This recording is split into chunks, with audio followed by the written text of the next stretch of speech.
USA Radio News with Wendy King.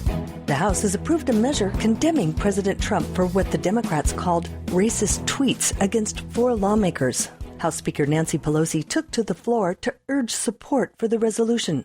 These comments from the White House are disgraceful and disgusting, and the comments are racist. Republicans said her criticism has violated House rules against personal attacks on the president and should be stricken from the record. The gentlewoman's words are unparliamentary and requested to be taken down. After a lengthy delay, the parliamentarian agreed.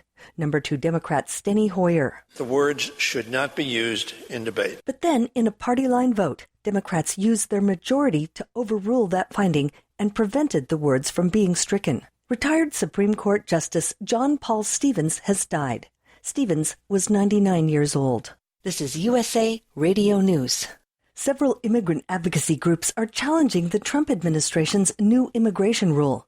The groups, led by the ACLU, are in federal court in San Francisco suing to stop a tough new policy that essentially would bar almost all immigrants from seeking asylum at the southern border. Lee Gillard of the ACLU says, the new policy violates the Federal Immigration Act passed by Congress. The advocacy groups contend that the government lacks authority to exclude asylum seekers. A judge is restricting the social media use of Trump ally Roger Stone. She says no more Instagram, Facebook, or Twitter.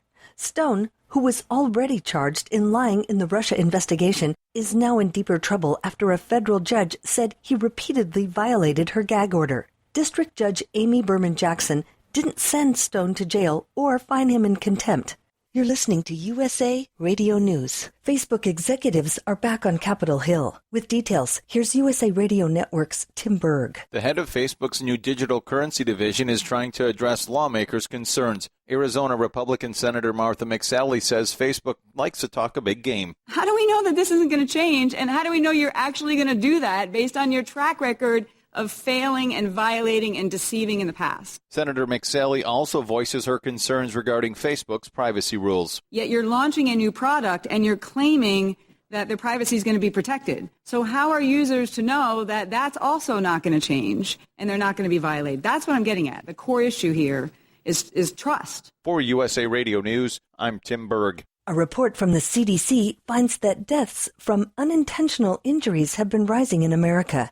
USA's Chris Barnes has details. The East Baton Rouge coroner says Sadie Roberts Joseph was suffocated before her body was locked in the trunk of a car found parked 3 miles from the 75-year-old's home in Baton Rouge over the weekend. The Baton Rouge police chief says, our detectives are working overtime. They're exhausting every investigative lead. A reward of up to $5,000 now being offered for information leading to an arrest. Roberts Joseph was known for curating the Baton Rouge African American History Museum since 2001.